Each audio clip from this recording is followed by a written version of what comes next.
Warahmatullahi wabarakatuh. Alhamdulillah wassalatu wassalamu ala Rasulillah wa ala alihi wa sahbihi wa mawalah. Allahumma sholli ala nabiyyina Muhammadin wa ala alihi wa sahbihi ajma'in.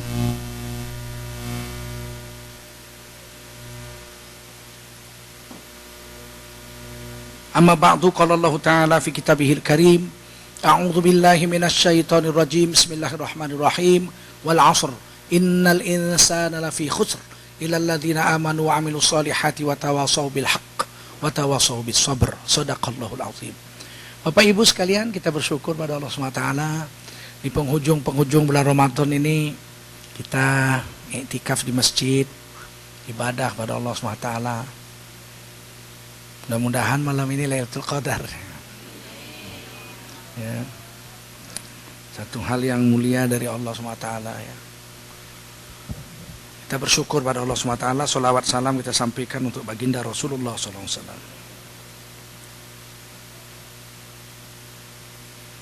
Rasulullah SAW bersabda,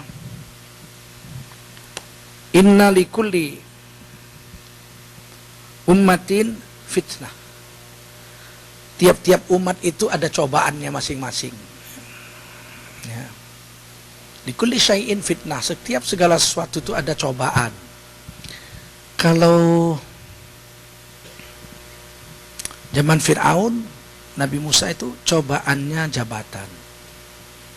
Orang berlomba-lomba dapat jabatan dekat dengan Fir'aun.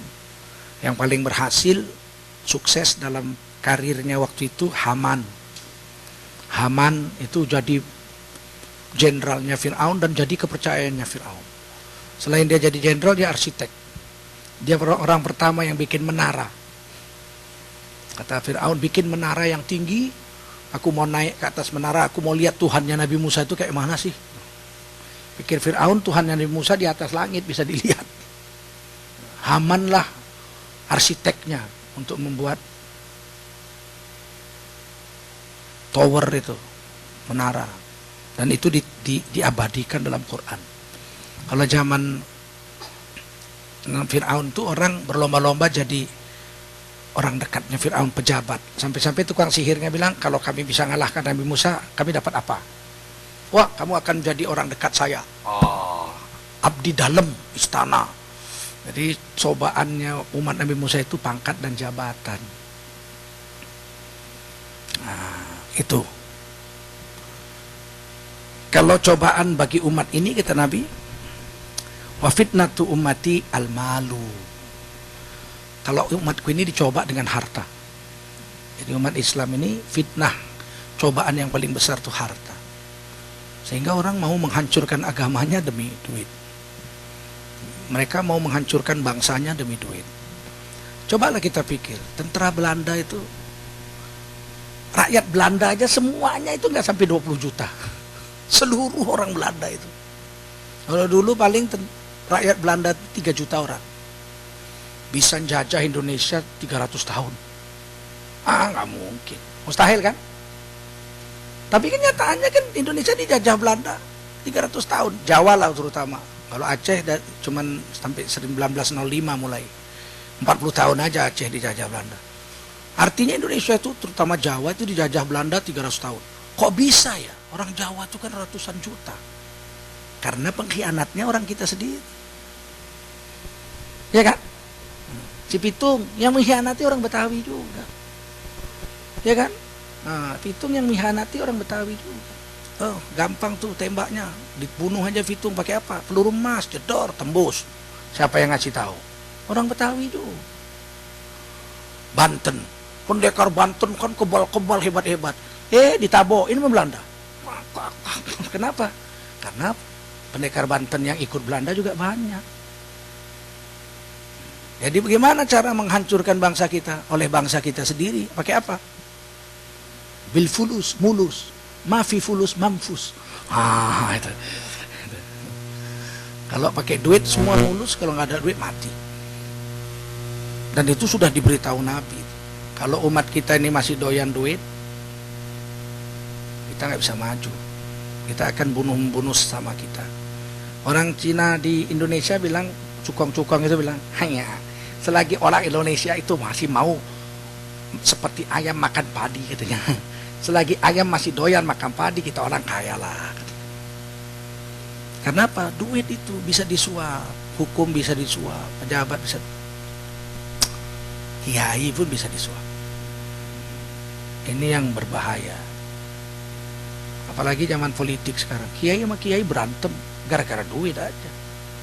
So, kiai dikasih apa kalau nggak kasih duit? Dikasih Quran. Wong sana pakai Quran, sini pakai Quran juga kok. Partai sini pakai Quran, partai sini pakai Quran, berantem. Ayo, pasti ada sesuatu. Apa kata Nabi? Cobaan itu duit, harta dunia, harta benda dunia, mal. Kalau apa kita nggak boleh orang Islam punya duit? Boleh, tapi jangan gara-gara untuk mendapatkan duit itu menghancurkan agama, menghancurkan bangsa. Yang paling cepat jadi punya duit itu kan mata-mata. Jadi mata-mata. Oh tuh banyak duitnya tuh, spy. Rahasia-rahasia orang kirim, itu banyak duitnya. Oleh karena itu kita jaga negeri kita, bangsa kita Indonesia ini. Jangan terkoyak-koyak gara-gara sekedar mendapatkan harta. Yang Belanda dulu pengkhianat tuh orang-orang kita semua. Masuk ke tengah-tengah kita. Layatianna 'alan nasi zamanun, pasti. Kalau la itu pasti. Ini Nabi menjawab, pasti akan datang kepada umatku satu zaman. Layatianna 'alan nas, pada satu zaman di mana datang kepada manusia satu zaman dengan pasti akan datang. La yubali almar'u abi halalin akhadzal mala am biharamin. Satu hari akan datang di zaman di mana manusia tak peduli lagi harta yang didapatnya itu halal atau haram, dia nggak peduli lagi. Istri nggak peduli lagi, Pak, yang penting Bapak bawa duit banyak, halal haram nggak urusan saya.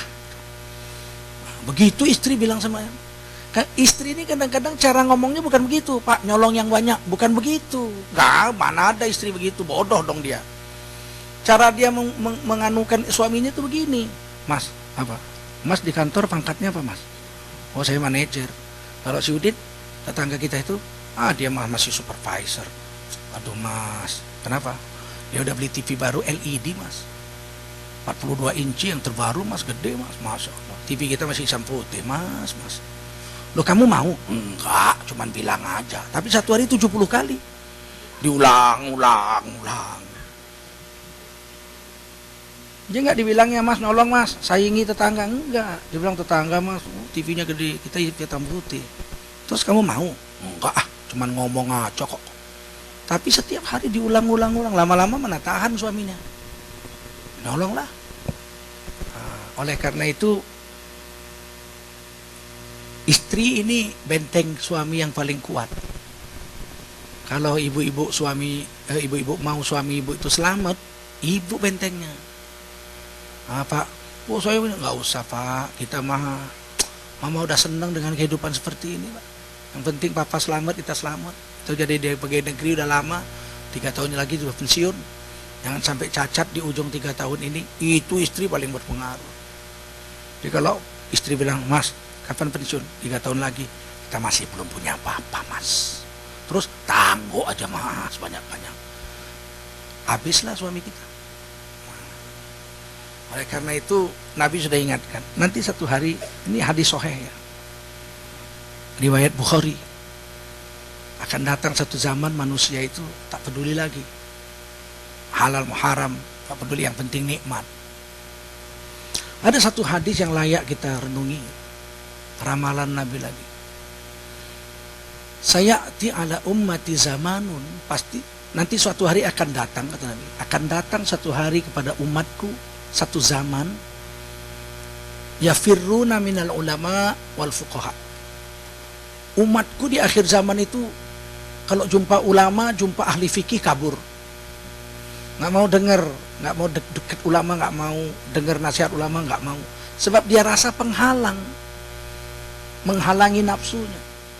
Sehingga mereka kalau ada pengajian kabur, kalau ada ustadz lari nggak mau dengar pengajian, nggak mau dengar, menghindar. Karena dianggapnya agama, ustadz, ulama, ahli hukum fikih Islam itu penghalang dia. Wa yusallitullahu alaihim sultanan zalima. Kata Rasul, fayabtalihimullahu bisalasati balian. Kalau umat Islam, umatku zaman itu sudah nggak mau dengar agama, agama dianggap sebagai penghalang kehidupannya, maka mereka akan dipukul oleh Allah dengan 3 bencana besar. 3 bencana yang besar. Kalau udah Allah bilang besar, besar. Kalau udah Rasul bilang besar, pasti besar. Apa bencana pertama? Yurfa'ul barokata min kasbihim. Apapun usaha yang mereka buat pasti gagal. Dibangun ekonomi ambruk, dibangun negerinya begini ambruk, ini gagal. Mau mengentaskan kemiskinan nggak berhasil, mau ini nggak berhasil, mau ini nggak berhasil. Selalu dicabut Allah keberkatan dari setiap usahanya. Yurfa'ul barokata, berkatnya dicabut. Saya sudah mulai takut-takut ya. Dulu saya kecil, kita ingat-ingat lah. Dulu kita makan cabai rawit 1, pedasnya 2 jam, ya kan? Makan 1 cabai rawit, 1 cabai rawit aja bisa 2 jam mulut pedas. Sekarang makan tempe goreng 1, cabai rawitnya 5.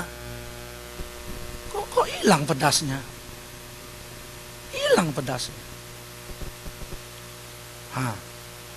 Dulu saya kecil-kecil tinggal di kampung.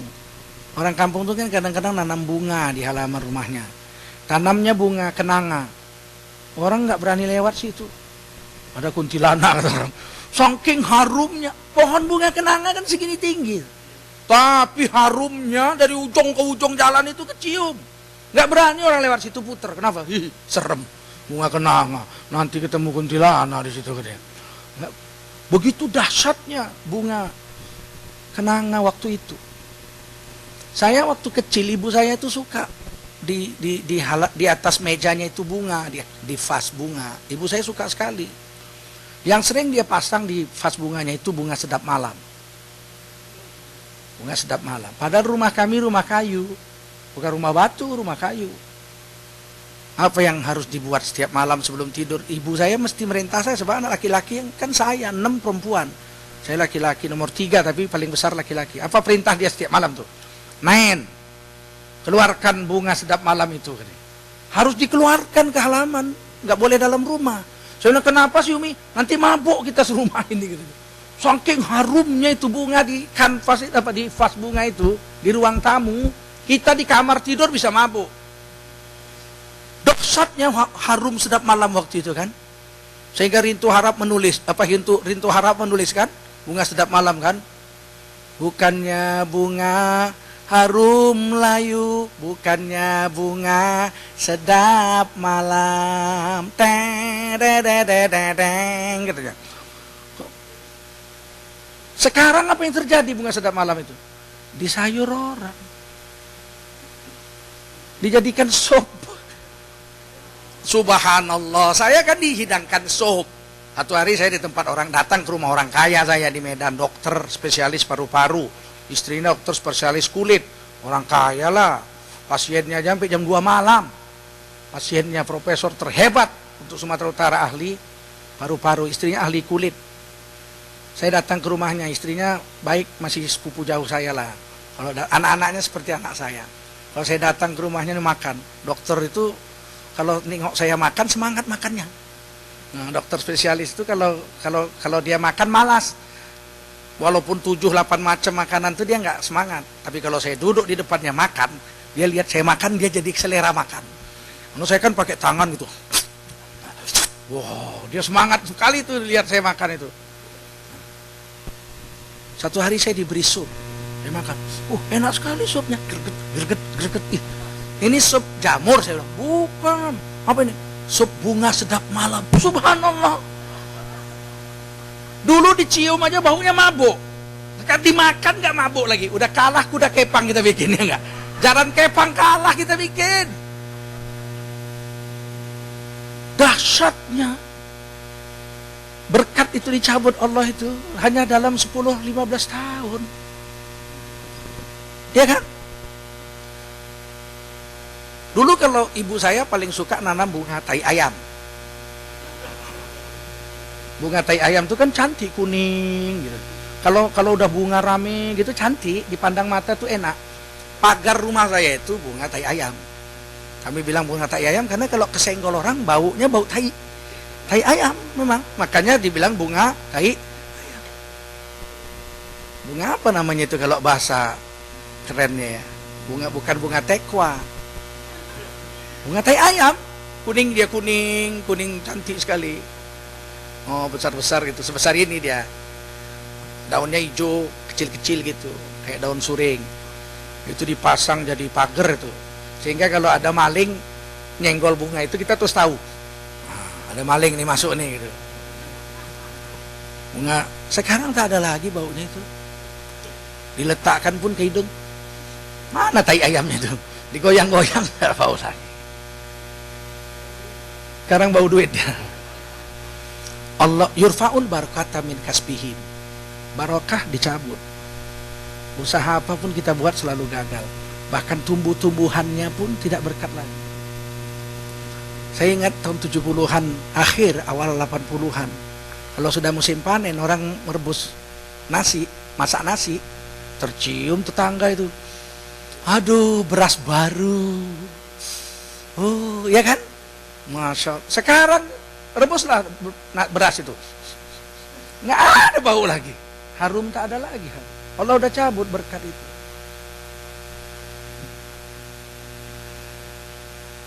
Itu baru tumbuh-tumbuhan ya. Manusia dulu kalau ibu sudah mengutuk anak jadi maling kundang, anak durhaka waang, jadi langsung jadi batu. Sekarang ibunya maki-maki, anaknya ngejek. Gak ada jadi apa-apa, malah ibunya kepleset di kamar mandi. Ayo, ada apa ini? Ada apa? Pasti ada sesuatu yang salah. There must be something wrong. Mesti ada sesuatu yang salah, ya kan?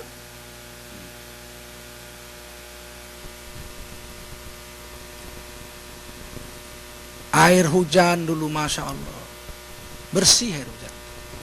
Kita kena hujan 3 jam pun sehat. Sekarang jangan coba-coba mandi hujan setengah jam, cenut-cenut kepala langsung tengut, koyok 2 biji sini. Kenapa? Karena hujan kemarin. Loh, hujan kok jadi penyakit? Dulu kan hujan kan sehat kan. Saya masih kecil kalau udah hujan disuruh ibu saya mandi. Udah 15 menit hujan masih deras, ayo mandi. Saya mandi. Lari-lari, main pancuran apa sana sini, ibu saya biarin aja. Memang sampai ditanya oleh nenek saya, ditanya, ngapa kau biarkan anak kau mandi hujan? Biar kebal, kata ibu saya, biar sehat badannya, nggak cengeng. Nah, anak sekarang kehujanan pilek, 2 minggu pergi dokter. Dulu sakit, minum bodrek 1 aja sembuh. Demam, bodrek 1, bodrek, ya kan? Dari dokter Fritz Bode katanya kan, nggak ada dokter Fritz Bode-nya itu, nggak ada itu. Jerman, minum sembuh. Sekarang demam, kalau dokter biasa nggak sembuh, harus spesialis. Manjanya ya kan. Dulu kalau di kampung saya lebih ngeri lagi, pakai air aja, sakit kue, yo, sembuh, subhanallah. Saya ingat zaman saya di kampung tuh orang sakit gigi, aduh mbah, kenapa kue? Akhir untukku sakit mbah. Ya, weh, siapa jenengmu katanya, siapa namamu, begini, diambil paku, dipaku aja gini, tak, pulang sembuh. Dipaku aja dinding tuh, tak, sembuh tuh gigi. Waduh, kalau itu masih bisa sampai sekarang dibuat, bangkrut dokter gigi. Allah cabut satu persatu nikmat itu. Cabut satu persatu.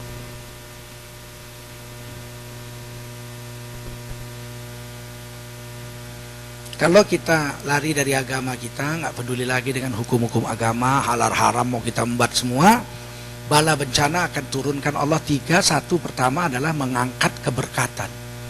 Dari setiap usaha kita dicabut Allah SWT. Nah, dulu nggak ada irigasi, nanam padi musim hujan tanam aja jadi tuh padi. Nggak ada hama wereng tuh nggak ada dulu, mana ada. Sekarang aja. Dulu kalau udah musim padi beribu-ribu belalang, capung itu beribu-ribu. Yang paling dahsyat keberkatan zaman saya masih kecil itu, sambil membersihkan sawah itu kan harus dibersihkan rumputnya itu, ditancap aja pancing, joran itu 1, 2, 3, 4 bambu, sambil kerja, mau pulang dicabut itu dapat ikan lele, ikan betik, ikan gabus, 10 pancing 10 ekor, makan anaknya, ya kan? Masya Allah, sampai Kus Plus menulis lagu, bukan lautan hanya kolam susu. Karena air kita dulu, air sawah pun bisa diminum, bersih air sawah tuh. Apalagi di daerah Sunda tuh, sambil dengar musik bambu, not nit nit nit nit, not not not not nit not not not, minum air sawah, nggak ada sakit perut. Mana laku aqua, nggak ada aqua zaman itu. Air sawah, sederhana aja orang hidup. Bukan lautan hanya kolam susu, airnya bisa diminum. Kail dan jala cukup menghidupimu. Tancap aja kail di sawah, jam 11 pagi mau pulang ke rumah, jam 11 mau pulang ke rumah untuk makan siang sambil sholat zuhur, dicabut tuh joran, 10 pancing sudah 10 ekor ikan. Ada kadang-kadang belut, ya kan? Pokoknya anaknya makan, bergizi. Kalau itu pancing, kalau itu apa namanya? Jala itu dipilih. Subhanallah, zaman saya kecil itu kalau menjala ikan di sungai, dikocok dulu itu air sungainya itu. Kocok, hitam itu sungai itu. Ikan semua, dipilih mana yang besar. Oh, situ. Sap. Dapat yang besar seekor aja diambil, yang besar, yang sebesar betis itu ambil 1. Yang kecil-kecil kembalikan. Kau belum besar, 3 bulan lagi. Gitu. Nggak ada orang dulu rakus-rakus. Kail dan jala cukup menghidupimu seekor aja. Ya kan? Oh, dahsyat. Dikocok sungai itu hitam, ikan semua muncul. Sekarang coba, pergilah ke kali, kocoklah, cocok, tai yang keluar. Allah sudah cabut keberkatan. Allah sudah cabut keberkatan. Kail dan jala cukup menghidupimu. Jadi memang begitu dulu ya. Bukan lautan hanya kolam susu dulu.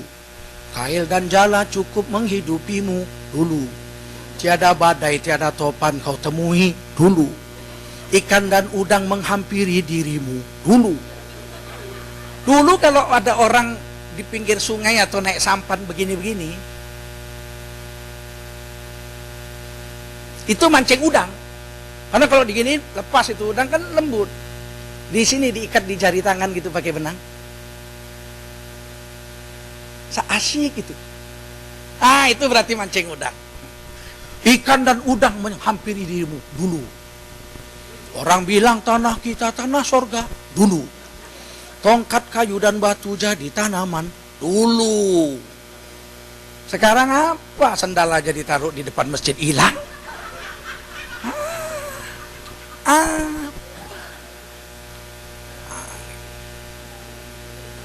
Ini bencana, kata Rasulullah, ini bencana. Tidak ada keberkatan hidup. Dulu ayam, kalau kami di Aceh lain pula itu. Nenek saya kan yang perempuan orang Aceh. Kalau nenek kami di Aceh lain pula. Kalau ayam sakit, ukurannya mati. Kenapa? Kalau ayam sakit udah nggak mau makan, pasti mati ayamnya. Nah, obat ayam sakit itu kalau orang Aceh dulu, gitu kan, potongkan batang ganja, pohon ganja, dipotong, dipotongin, dibuangi daun-daunnya, tinggal cabang-cabang gitu kan, tancapkan ke kandang ayam. Nanti ayam yang sakit tuh naikkan ke batang ganja itu, tidur dia. Besok dia udah mau makan, sembuh. Coba, ayam aja cium bau ganja, lahap makan. Jadi di Aceh itu kami nggak pernah ngisap ganja, nggak pernah. Itu pohon ganja untuk obat ayam sakit. Datang orang Amerika ke sana. Oh, this is very good. Mabok semua. Mahal daun ganja jadinya. Dilarang kami sekarang. Dulu orang Aceh itu kalau bikin kari, ambilkan 2 lembar daun ganja tuh, katanya. Ambil 2 lembar daun ganja, masukkan ke kari. Oh, mendelik mata orang makannya. Itu daun ganja itu dulu untuk penyedap rasa makanan, seperti daun salam aja di Aceh itu. Masak kari, ambil bunga ganja sedikit, bunganya itu, biji-bijinya itu, nah lemparkan agak-agak 10 butir. Wah, sedap betul itu. Sekarang bawa ganja tangkap polisi. Allah cabut keberkatan, Allah cabut.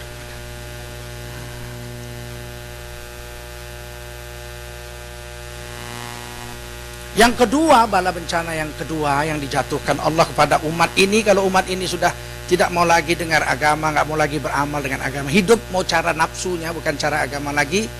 Yang kedua, bala bencana, wa yusallitullahu alaihim sultanan zalima. Akan dikalungkan ke leher mereka pemimpin yang kejam-kejam, yang nggak kasihan lihat rakyatnya. Rakyat yang nggak makan nggak kasihan, rakyat yang nggak sekolah nggak kasihan, nggak peduli dia. Rakyat miskin bertambah banyak, dia malah beli kapal terbang baru, nggak ada kasihan. Itu bencana besar, bukan karena salah pemerintahnya, karena salah rakyatnya tidak mau taat sama Allah. Akibatnya Allah kalungkan di leher itu pemimpin yang kejam. Itu hanya akibat saja itu. Kadang-kadang sedih kita, nggak peduli aja dia. Lihat rakyatnya menderita, nggak ada dia sedih-sedih. Malah bisa nyanyi lagi dia. Nyanyi dia. Nah, ini kalau saya yakin dengan hadis ini, kalau di negeri kita dipilihkan Allah pemimpin yang soleh, pasti karena rakyatnya rata-rata soleh. Kalau terpilih pemimpin di negeri kita pemimpin yang culas, berarti rata-rata rakyatnya culas. Sebab pemimpin itu cerminan aja daripada rakyatnya. Jadi kalau kita mau pemimpin kita pasti terpilih orang yang baik, kitanya rakyat Indonesia itu harus baik semua. Nah, itu aja cerminan gitu. Ketika Bani Israel dijalimi oleh Fir'aun, ini contoh paling besar ini, membuktikan bahwa pemimpin itu cermin rakyat. Dibunuh seluruh laki-laki Bani Israel yang lahir. Wa yastahyuna nisa'akum, yang perempuan dibiarkan hidup, bayi perempuan dibiarkan hidup, bayi laki-laki dibunuh. Orang Bani Israel ngadu sama nabinya, doa sama Allah. Allah bilang apa? Wa fi dzalikum bala'um mir rabbikum azim. Dibunuhnya anak laki-laki, dibiarkan hidup anak perempuan, itu adalah bala bencana yang besar dari Tuhanmu yang Maha Agung. Yang disalahkan Bani Israelnya, karena pemimpin zalim cermin dari rakyatnya yang zalim juga. Nabi mereka bunuh, nah, dikalungkanlah kepada mereka pemimpin yang kejam-kejam. Itu bala bencana yang kedua. Wa yusallitullahu alaihim sultanan zalima. Dikalungkan kepada mereka pemimpin yang zalim, yang tidak tahu malu lagi pemimpinnya itu. Ada satu orang bupati dan pandai melintir gitu, kalau jawaban ada aja.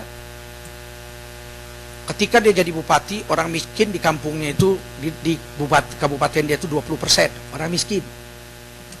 Tiba-tiba setelah jadi bupati 2 periode 10 tahun, ternyata orang miskin tetap 20%. Jadi kata orang, Anda gagal. Kenapa? 10 tahun jadi bupati orang miskin tetap 20%. Prestasi Anda jeblok. Bupati percuma nggak bisa kerja. Oh, dia marah. Anda keliru ya. Saya sudah melaksanakan undang-undang dasar dengan baik. Loh, yang mana? Nih coba baca undang-undang dasarnya.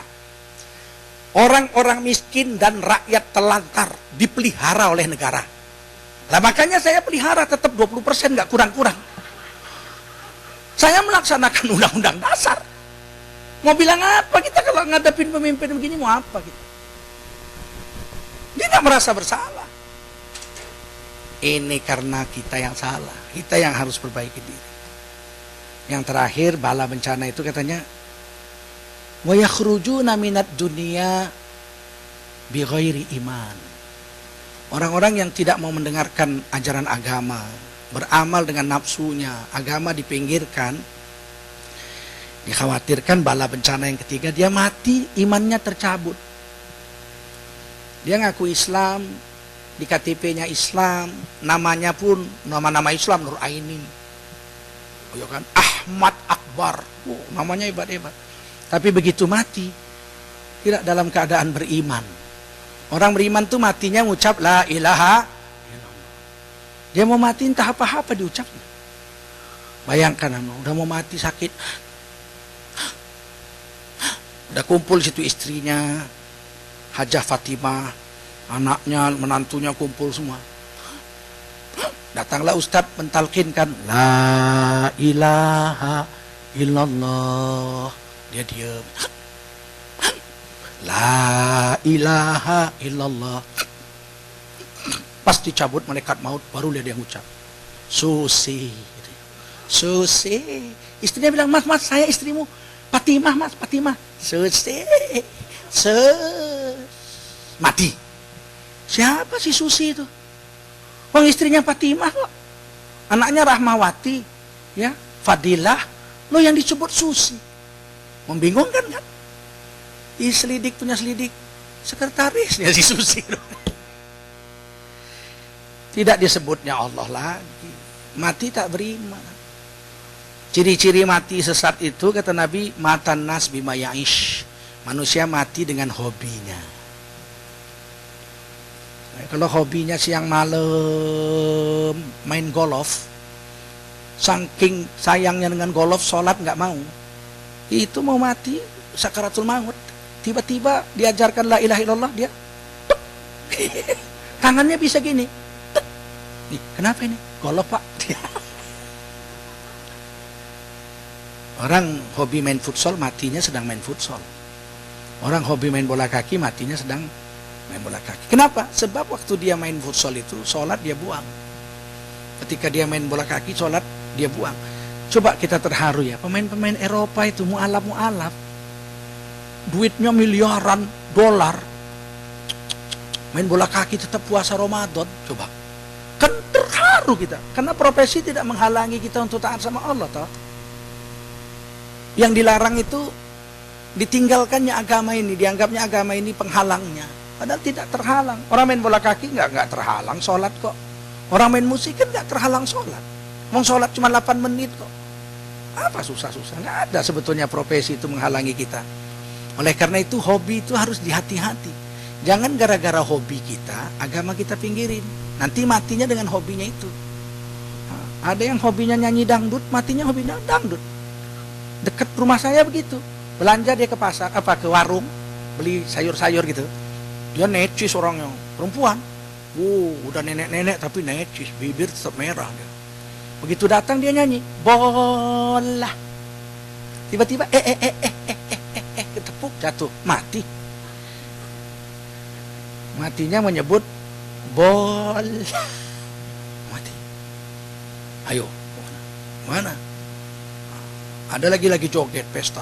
Lagu karo pula tuh, biring-biring nande biringku, nande biringku, nande biringku. Mati. Gedebak jatuh mati. Innalillahi wa inna ilaihi raji'un. Enggak boleh rupanya punya hobi, boleh. Tapi jangan sampai hobi itu menggusur agama. Sebab hobi itu kan tidak musuh agama sih. Ya kan? Silakan aja. Inilah yang diingatkan Rasul. Pasti satu hari nanti akan datang zaman seperti ini. Pada umatku akan datang satu zaman mereka kabur dari agama. Agama dianggap penghalang kehidupannya. Maka mereka dipukul oleh Allah dengan 3 bala bencana besar. Semoga kita terhindar dari ancaman Rasulullah ini. Demikian saja. Sudah habis waktu kita. Sebentar lagi kita akan bubaran setengah 6. Subhanallah bihamdihi, subhanakallah wa bihamdika, asyhadu an la ilaha illa anta, astaghfiruka wa atubu ilaik. Subhana rabbika rabbil izzati amma yasifun, wa salamun alal mursalin, walhamdulillahi rabbil alamin. Selamat kembali bertugas bagaimana biasa, pulang ke rumah. Besok malam masih ada 1 malam lagi ya. Kita pengajian dan malam hari raya kita kerja bakti untuk mempersiapkan tempat kita untuk salat Aid. Mudah-mudahan kalau kita ikut kerja walau sedikit, semua orang yang sholat itu sama kita pahalanya. Ya.